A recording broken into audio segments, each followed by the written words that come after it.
I'm Louisa from the National Autistic Society's press team, and I'll be chairing the afternoon session with Johnny Dean, Britpop star, autism champion, Mythbuster and NAS campaigner.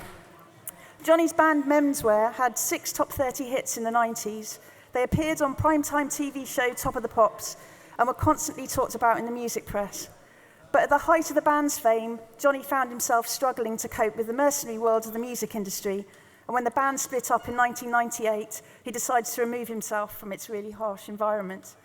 Writing about his childhood, Johnny has said, "From about the age of 7 or 8, I was aware that I wasn't like everyone else, that I thought differently and saw things differently. But it wasn't until 2008 that he finally received a formal autism diagnosis, which, in part, has helped him to return to music, which he loves." Johnny has referred to himself as the Britpop Ulysses, and he'll be sharing his experience of his years trying to navigate his way through a world of excess and fakery, and how his late diagnosis has helped him to finally know himself. I'd like to say a massive thank you to Johnny for agreeing to share his personal experiences and hopes for the future with all of us today. Johnny Dean. Hello. Hi, can you hear me? Can you hear me? Yeah. Wave if you can hear me. How many of you are autistic, out of interest? Okay, cool. I'm just going to say a few things first, and then you can ask me questions. I'm not really going to talk about my time in the band right now, but you can ask about that. I'm just going to talk about how I got to be diagnosed. So here I've got a piece of paper, or autistically speaking, here is 19 pieces of paper that make a report that pretty much defines who I am. It's a report from the South London and Maudsley Clinic, which is a behavioural genetics clinic, and some of you may be familiar with that place. In 2009, it was one of the only places in the southeast of England where you could go for an assessment to receive a diagnosis of being on the autistic spectrum, and it had quite a waiting list. Anyway, this is the most important 19 pieces of paper that I've ever owned, basically. And what it does is it confirms that I am autistic. 19 pieces of paper. I should have written it, really, and they would have saved paper. There you go. It just tells me something that I always knew and had suspected and had for quite a long time. But that doesn't reduce its importance, because this makes it fact, and facts are very important when you're autistic. It also opened doors and avenues towards support and therapy, but most importantly, gave me a great sense of relief. I've got notes here, if you don't mind. I won't be making much eye contact, because otherwise I'm going to digress and just start talking about Daleks, and we'll be here till Tuesday, so just bear with me. Do you like Doctor Who? See, I'm doing it already. The journey I had towards getting diagnosed wasn't really exactly very smooth. I think it's a bit different for adults than it is for children. It's a bit of a harder path. As I said, since childhood, I'd always been aware that I was a bit different and that I perceived things differently to other children. I felt awkward in certain situations, and often I found simple interactions very difficult. This didn't stop. It wasn't a phase, and it caused problems. The main problem was that it basically caused me to get very severe depression, which got even worse as I approached adolescence, grumpy teenager. And it was never picked up on, because when I was a kid, hundreds of years ago, people weren't really aware of the higher functioning end of the autistic spectrum, so it went unchecked. I'm pretty sure there must be thousands of people out there, adults, who remain undiagnosed and who are struggling, and my heart goes out to them. So yeah, I always knew I was a bit different, but I just thought that I was a weirdo or a bit eccentric or just not completely nuts. Then in the late 90s, I heard about something called Asperger's. It's a hard G, by the way. And a light turned on in my head. Just before my 36th birthday, I'm 43 now, I had a major meltdown and I ended up on a psychiatric ward.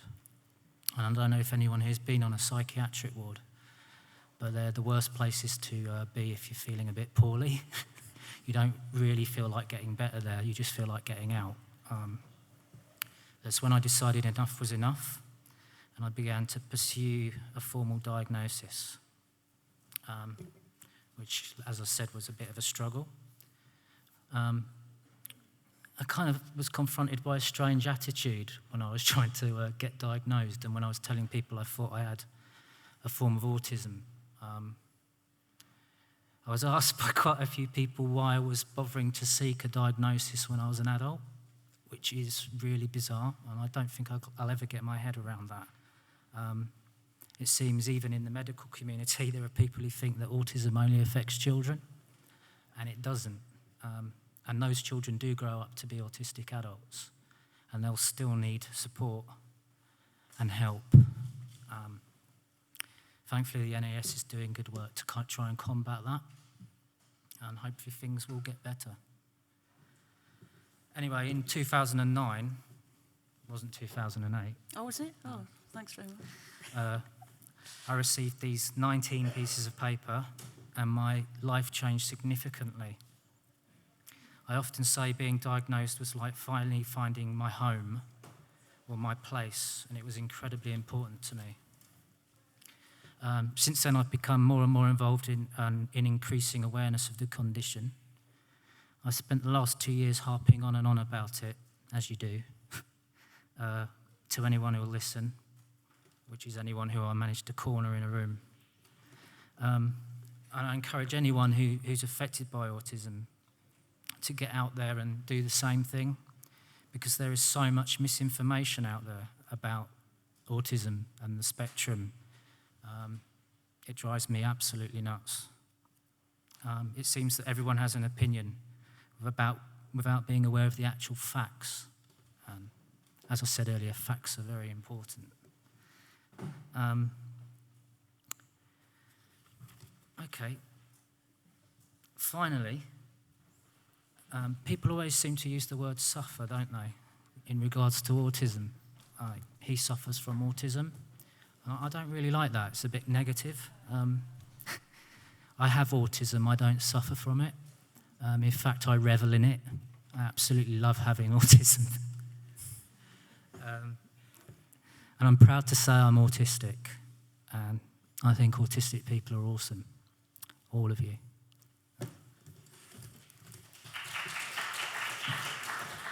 Well, I've got a few questions for Johnny, and one of them is about your autism and creativity, really. Do you think it's helped you at all? There's a lot of discussion about there being a link, isn't there, between autism and creativity. But, you know, I'm sure there are a lot of neurotypicals that are creative as well. I don't know. I mean, I think that there are books written about it, aren't there? There's whole books written about this subject, and I'm not really sure if I'm convinced. I think it's helpful to autistic people to be creative, because it's a way of expressing yourself without having to actually speak. You know, so it's incredibly important. Things like art and music. I'm not sure if they're actually connected. Right. And going back to your menswear Britpop days, you've talked a lot about how difficult that was, how being involved in the music industry was. Could you tell us a bit about that? It's a world that's infested with a lot of sharks. And it kind of shouldn't be, because it's a creative business, but it makes money, so it attracts all kinds of people. And, it's quite easy work if you can get it. So easy work, lots of money. It kind of attracts the worst people. So I had a few problems with that. And also, I'm quite naive. I was very naive as a youngster. So I think I was very much taken advantage of. Right. And the fact that I was an undiagnosed autistic. But you had a real passion to be in a band, though, didn't Yeah, I mean, I love doing music. I love music, but unfortunately there's this whole business that's built around that is almost counterproductive to that. Okay, I'll speak up. I've got a little voice, very small voice. Yeah, they are. Hello. Can you hear me now? Yeah, cool. The other thing I was Shall we going to start again?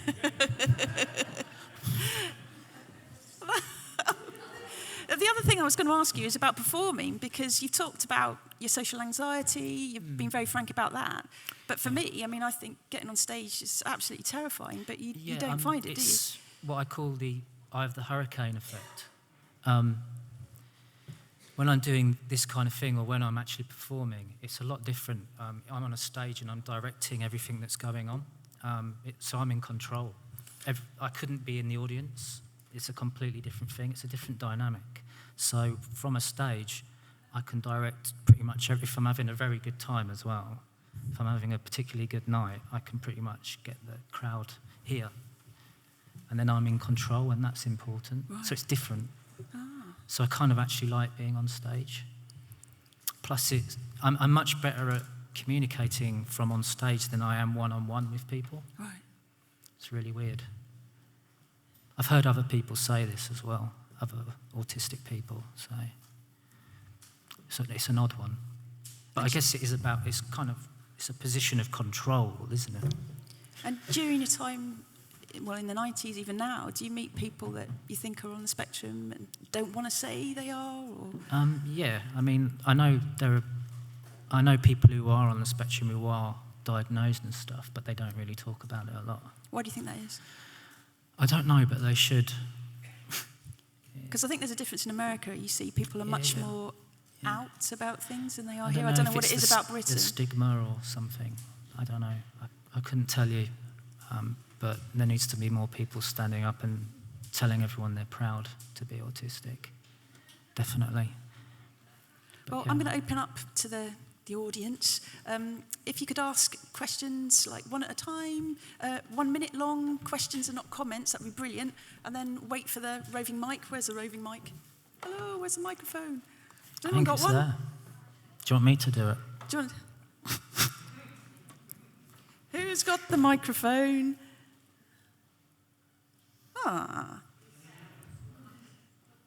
There's one there. I'll do Is it it myself. roving,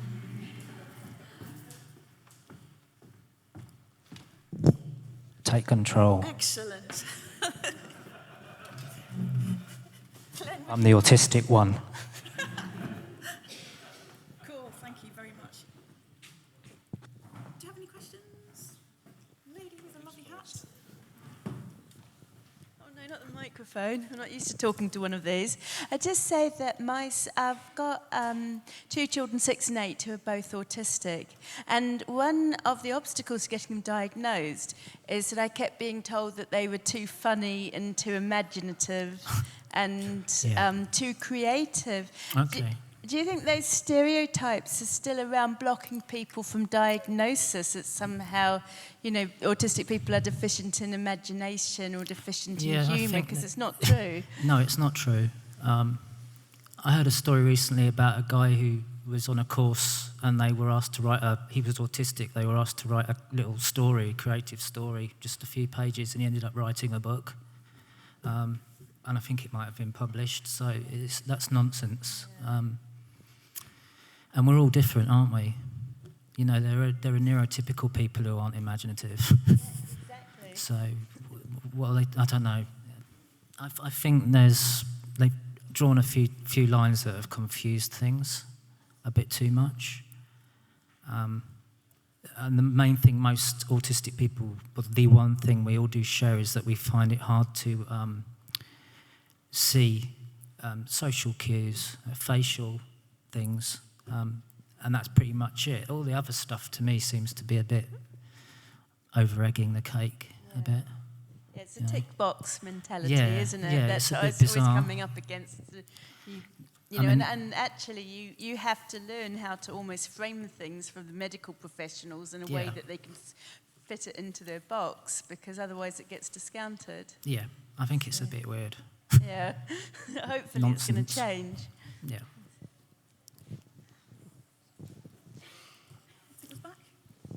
Hi, my name's Rick, and I'm just starting a project on the benefits of advice to people and their carers who with autistic spectrum condition. And I'm just wondering, from your point of view, what advice would you have liked to have had if you could have had it earlier? Because it sounds like you came to this, you know. Yeah. Don't drink. And that other stuff as well. Yeah. It doesn't mix with autistic people. I mean, there were lots. I think that happens a lot. But I'm laughing at it. But I would have liked to have. I wish someone had said that to me, because it did cause problems for me, and I think it does. It does with people who are undiagnosed. There's a lot of problems with people getting into substance abuse and things like that, and it doesn't really work very well. It doesn't for anyone, but when you're autistic, it's really bad. And I mean, say possibly for your family or whatever, you know, if they'd had access to advice that might have been helpful to you earlier on, that sort of thing. Yeah, I mean, I would have avoided a lot of trouble. I mean, I got the depression. I mean, I still suffer from it. Hopefully that could have probably been all avoided, you know, lots of things. Yeah. Okay, thank you. Go. Any more questions? Loads. Front. Do I have to use that? Oh. No. How were your band members around you, with you? Well, they didn't know. And I didn't know, so yeah, we didn't get on.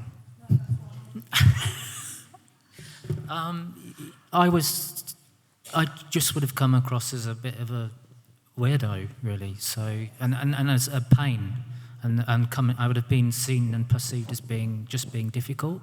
And of course, I was a lead singer and a front man, so you know, most front men are meant to act like absolute, can I say, arseholes? So, I've said it now. I'm in trouble. Okay, yeah. Bumholes, is that all right? Anyway, yeah, we're meant to act like that, so I guess they just thought I was being your cliched front man, when in fact I was in a lot of trouble, you know. No one... Yeah, constantly took the mickey out of me. Yeah, of course. You know, autistic people do get bullied. It is a problem.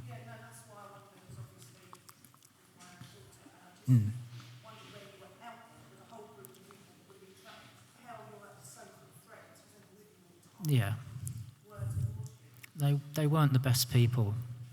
Whether I had been diagnosed or not, they weren't the best people. But they're not here, and I don't really want to slate them. Unless you want me to. You want me to, don't you? You want to hear you want all the dirt. Okay. Yeah, we put it out to Twitter as well. So, the first one is, what do you miss most about the Britpop era? The Britpop era? Yeah. You need to... They can't hear you. I can say what it is. What do you miss most about the Britpop era, if anything? I wasn't really into Britpop.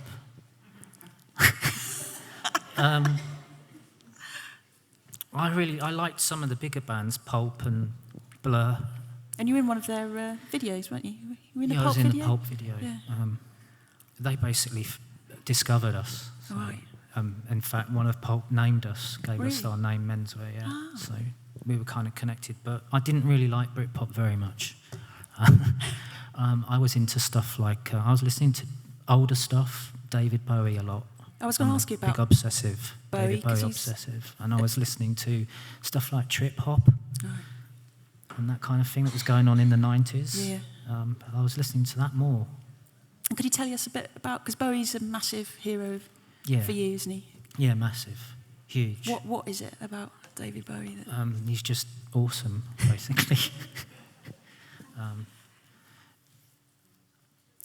You can't really describe in words what it is when you really like something. He just connects, and it always connected. I think the first time I saw him when I was a little boy, it just connected immediately. Him and the other one was Mark Bolan. Yeah.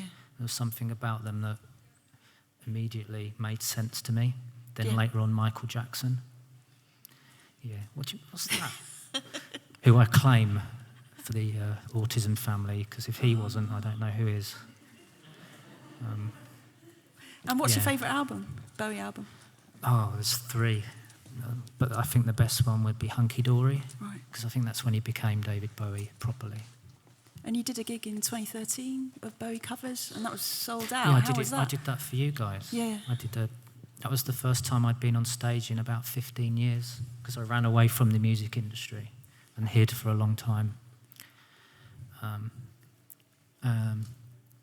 And then I did that, and I thought what I'd do is I'd just do Bowie songs.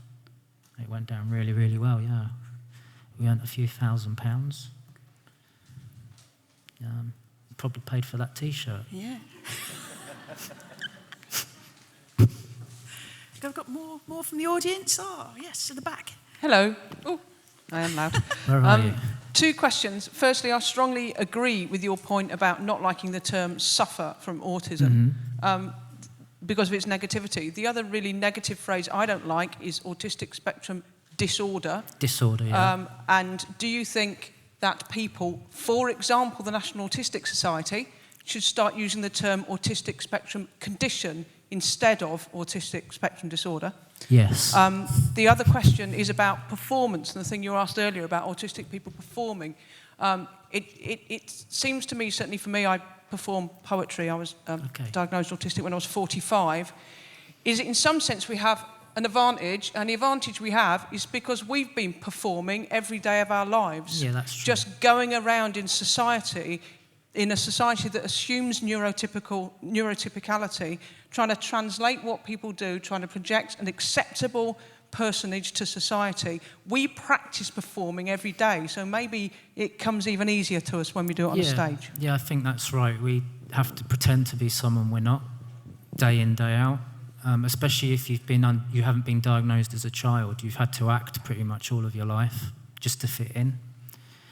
So that is an advantage, yeah, definitely, if you're a performer. Maybe it was a good thing I wasn't diagnosed, but you never know. Maybe that's what got me up here. But yeah, you're right. You're right. More questions? Oh, lovely.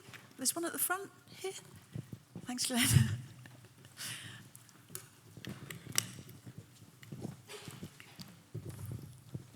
you very much.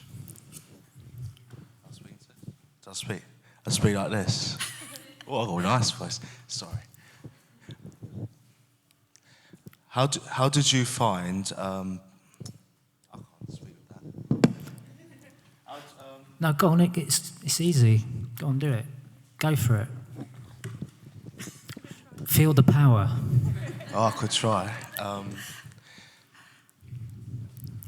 like what you said about finding the similarities between creativity and autism. And I find that generally you could probably, I'm not saying get rid of autism. Autism is actually, I would say, very respectable. In fact, I'm proud to be autistic myself, because then I'm not the same as others who put other people down generally.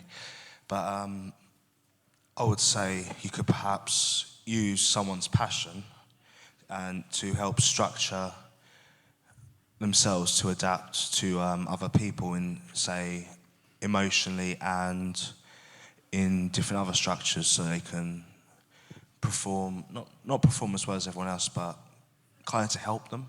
If that I'm not very good at words. I'm bad at words. Do you want me to explain it? Yeah, you can explain it. Okay. Hi, I'm his mum. Hiya. I think what he's trying to say is, although there is not obviously a direct relationship between creativity and autism, it could, however, be used, as you stated, as a form of communication rather than through speech, because it's obvious that that form of communication isn't a comfortable one for most people, whether you're autistic or not.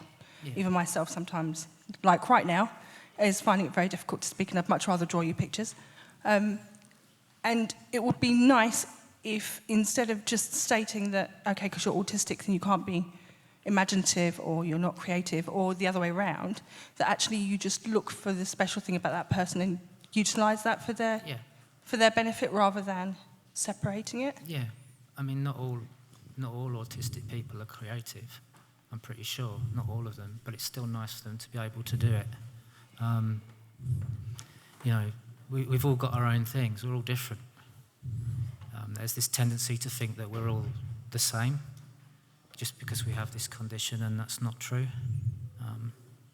Kind of gets on my nerves a bit. But I still think that creativity is extremely important. I think it is to everyone. It'd be nice if we could all just sit down and paint a picture or write a song instead of throw rocks at each other's heads and stuff. I don't know. Getting a bit political. Sorry. One of the things I think people don't know about you is you're a visual artist as well. Yeah. And when you were very young and at college, you got talent spotted because you have ability. Well, that's what I see it. They thought you were really good at drawing people, didn't they? So much so that the police took you on as a police artist. So tell us a bit about that. You know those people who do when someone robs someone or murders someone, when someone commits a crime, and you get a police artist go in and they describe the person to the police artist and they draw them from their head.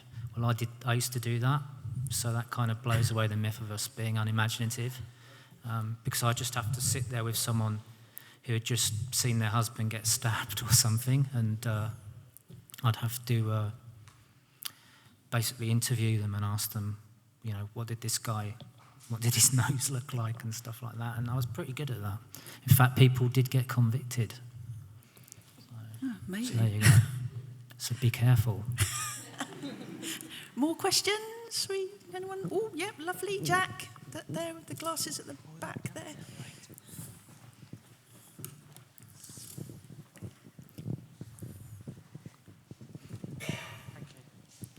Hello there. How much of a role does autism play when you're writing and making music? As an example, Kevin Shields and My Bloody Valentine. I'm certain he's autistic, by the way. Yeah. It took 2 years. We claim all the best album. ones, don't we? Yes. It took over 20 years to make one album, a 40-minute album. Yeah. I'm sure because he was obsessing over the perfect sound. Yeah. Do you have any similar perfectionist Maybe traits? he just couldn't get out of bed. Maybe. Do you have any similar perfectionist traits yourself when you're writing and making music? I have to be really careful, and I won't mix stuff because nothing would ever get done. Yeah. I have to give that kind of thing to other people because, like I said, I'd get far too obsessed. But whether or not it plays a role in actually making the music, I'm not sure. But it can be a bit... It's an obsession, isn't it? So, I don't know. To me, and I just listen to it, so it must be worth you making it. Mm? It's worse for me listening to it. I get obsessed, so never mind what you're like making it. Yeah. But making it, I don't know.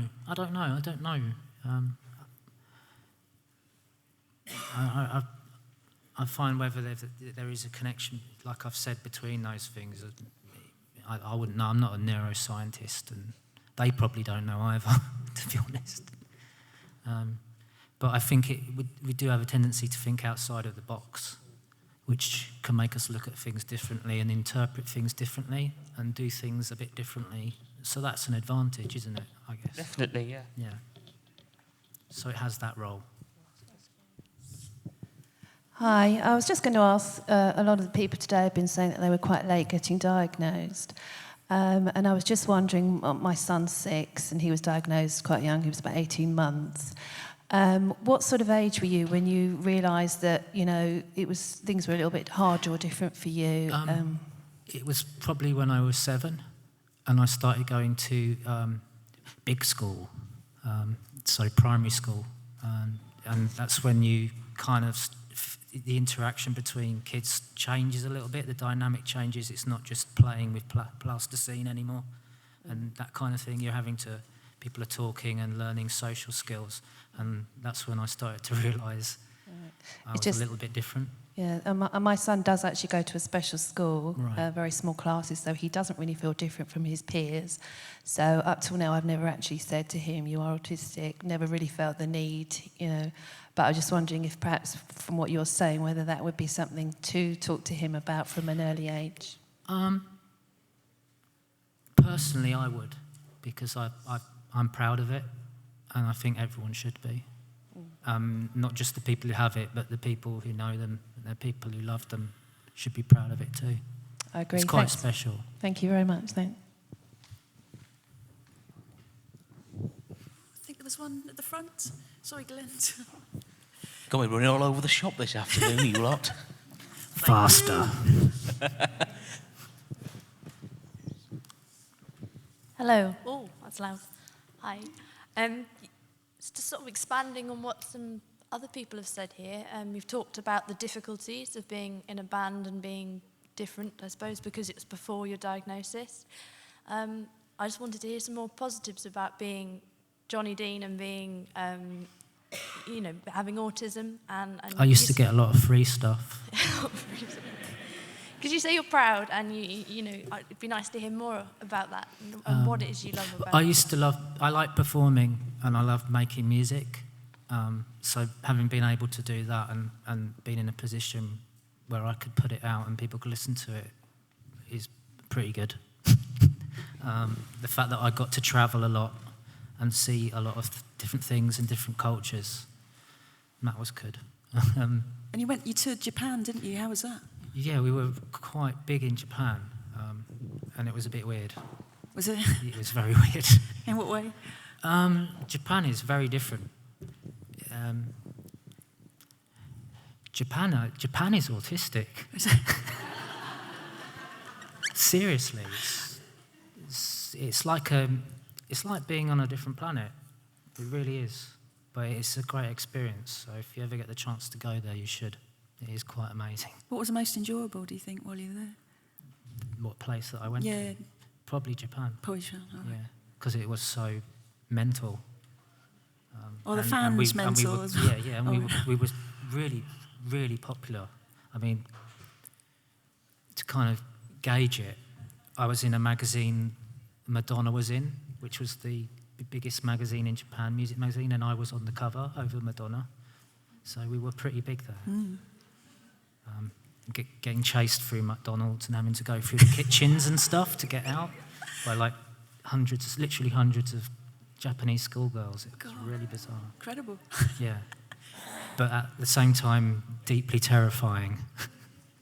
And Menswear are back on tour, aren't they? Well, I am. On the road? Yeah. Right. You are Menswear, just, aren't you? Yeah. I've just got new personnel because the other ones were bumholes.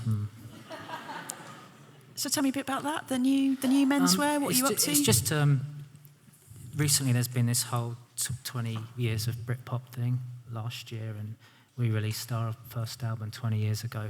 I just thought it would be nice because a lot of our fans back then were around like sort of 14-year-olds and 15-year-olds. They weren't able to come and actually see us. We did a lot of people's first gigs. I have that all the time. People come and say, "You were my first gig." But it was nice to be able to play to these people now who couldn't come and see us then. It's just a bit of nostalgia. And plus, I love doing it, but I want to do something else as well because I don't just want to live in the past because that kind of annoys me a bit. What sort of creative things are inspiring you today that aren't music? What are you seeing, going to see? I just get inspired by anything, really. There's no particular thing. There's nothing, you know. It could be a film, it could be a TV show, it could be a book, it could be anything. I just tend to play with ideas and see where it goes. There's a man with a clock. Thank God there's a man with a clock. I think I saw someone else's hand up. Have I imagined it? Oh, right at the back. Down the back, Wave. okay. Hello.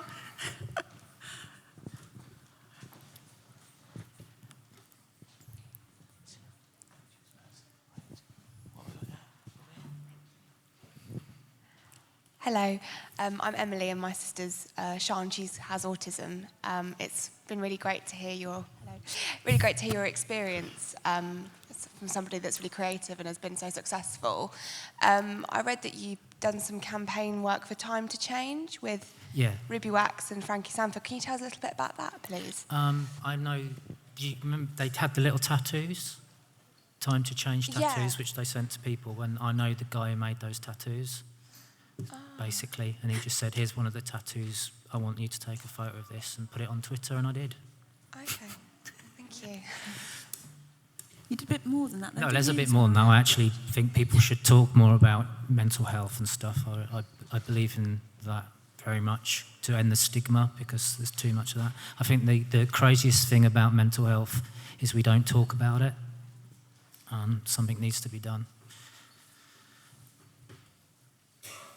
Time to talk. Hashtag. Is that it? Can I go now? Aha! At the front. Thank you, Ellie. Yeah, we'll just wait. Got the coming your way. 10 minutes. Oh, cool. Marvellous. One final question. Where can we see you play? I'm going to be doing. I haven't actually confirmed that many dates for this year, but I've got a festival at the end of this year, November, called the Shine On Festival, and we'll be playing with the Happy Mondays, which is really going to be very good indeed, because I used to be a little Happy Mondays fan, and I think Shaun Ryder's pretty awesome.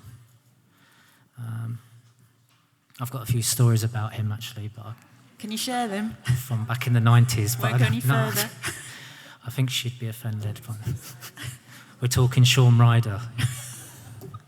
This is a guy who's had his teeth replaced with glue they used to put the tiles on the space shuttle. You know those? They used the same glue to put his teeth in. Nice little fact for you.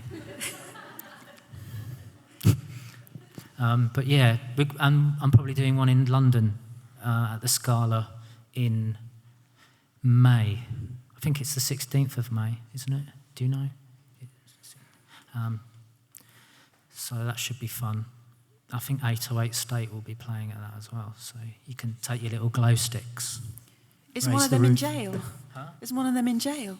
Sorry? 808 State. I think he just got convicted. Oh, no. Oh. I don't think he was a main member. Oh, right. But it's a synthesizer, isn't it? They just press a button and go down the pub. You got some more questions? Have you got a bit of time? Oh, there's one at the back. Sorry, Ellie. What happened to the other guy? Thank you. As someone who's recently received a diagnosis as an adult, I was wondering how your diagnosis changed the view of your life events and your past experiences. It made everything suddenly make sense. It was just a relief. I felt massive relief. I felt that I'd found my place, and also it gave me access to support and stuff. I got CBT because I have problems with not this, but one-on-one social situations, and when I'm in crowded areas and having to talk to lots of people at once, I have real difficulty concentrating and just generally not freaking out. So I had cognitive behavioural therapy for that, which was all through getting diagnosed. And it's just nice that, that my doctor knows, and people know. And if I'm seemingly a bit strange, I can actually say to someone, oh, don't worry, I'm autistic. Calm down, everything's fine. It does help. I think, anyway. For me, it's helped. It's been positive. Any more? Oh, one there. What's happened to the microphone? Aha. Hi. Related question to the last one. How long did it take you to actually get diagnosed from the time you first sought the diagnosis? Roughly 2 years. It took a long time. There was a huge waiting list at the Maudsley for a start. Also, it costs a lot of money, which all probably goes in the consultant psychologist's pocket, who I didn't get on with at all. He was only there for 5 minutes. Managed to really piss me off. So it took about 2 years, I think, from when I started in around 2007 to finally getting my 19 pieces of paper in 2009, and because I had to apply for a grant to pay for it all as well, which is just a bit crazy. Yeah, it isn't the quickest process, and you have to be really patient. I'm sure most people here know that anyway.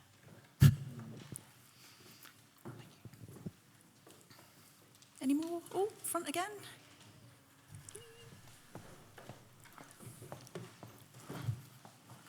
Thanks.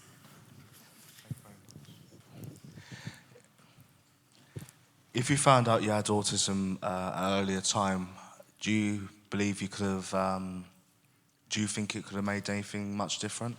Or do you think things would be probably the same? I think, like I was saying earlier, I think not being diagnosed made me who I am. So I might not even be here if I had been diagnosed. Things would have been totally different. It's like a strange time paradox thing, isn't it? Can we talk about Doctor Who? No. Go on. No, yeah, so I don't know. I don't know. You never know. It's one of those things I'll never know. But, you know, there's a bad side and a good side to everything, isn't there? You've got to be philosophical about it.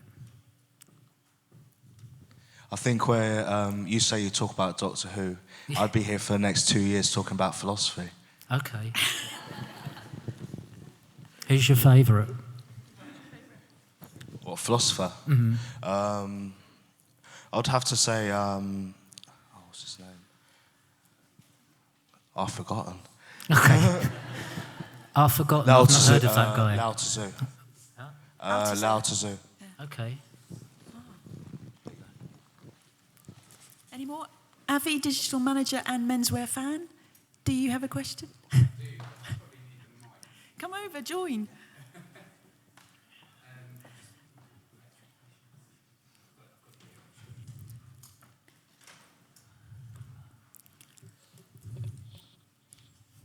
Okay, so this is from Tom Madders on Twitter, because we actually asked people on Twitter as well for questions for Johnny.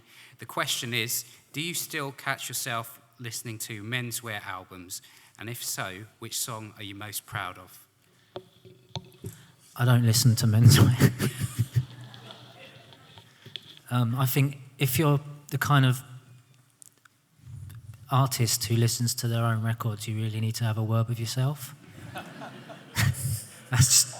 That's just weird, isn't it? Don't you think? Listen to me. Aren't I amazing? No, I don't know. Because the thing is, if you've toured a song for 2 years solid, you're kind of sick of it after a while. You don't want to really hear it ever again. I didn't listen to my stuff for years and years and years, nearly 20 years, and then I had to because I had to go out and tour it again. And I was like, oh, I've got to learn all my songs again. So, yeah, I don't really.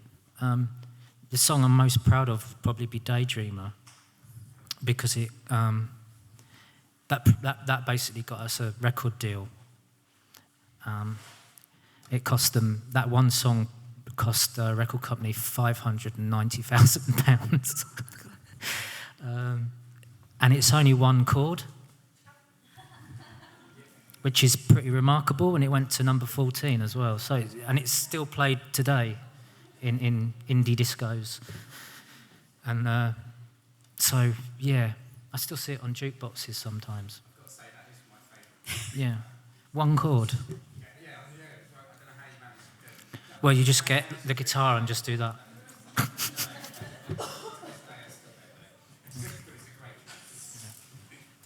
one final question from anybody? Oh, lovely. Just there. Hello, my name's Matt. Hello. I'm just wondering, do you see your autism as a gift? As a gift, autism as a gift. Yes, most definitely. Yeah. Why do you see it as a gift? Good question. Why? Because it makes me see things differently. And I think that's an advantage, especially in what I do.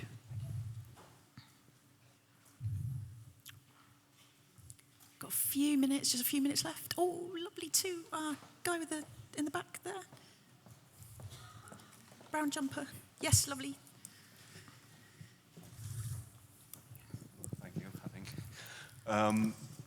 Do you have any thoughts on what would need to happen for the wider world to stop getting hung up on the term disability and to start seeing autism as just another form of ability? You mean the whole whether it should be seen as just a difference? Yeah, yeah. I think that could be a bit dangerous because I think, it's a difference, but then all disabilities are a difference. At the end of the day, it is a disability.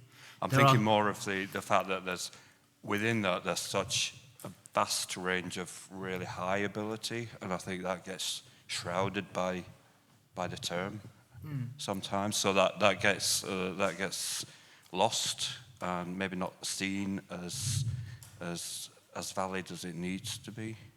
What, as a disability? No, the actual ability that there is within the autistic community. I've lost the thread. The ability rather than the disability side of it. Oh, okay. Do you think that's not seen? Yeah, I see what you mean. Yeah, it's all about people concentrating on the negative aspects of it rather than the positive, isn't it? And that has to change. Yeah, definitely. There's a lot of positive things going on with people who are on that spectrum, and people need to start looking at that definitely. And they do to some respect, but it's all kind of like they make it into a bit of a, I don't know. Sorry, I forget words sometimes. Yeah, you're right. Yeah. That's all you ever want to hear. Yeah. You're right. Yep, time up. Yeah. Thank you, everybody, and thank you, Johnny Dean. Thank you. Marvellous.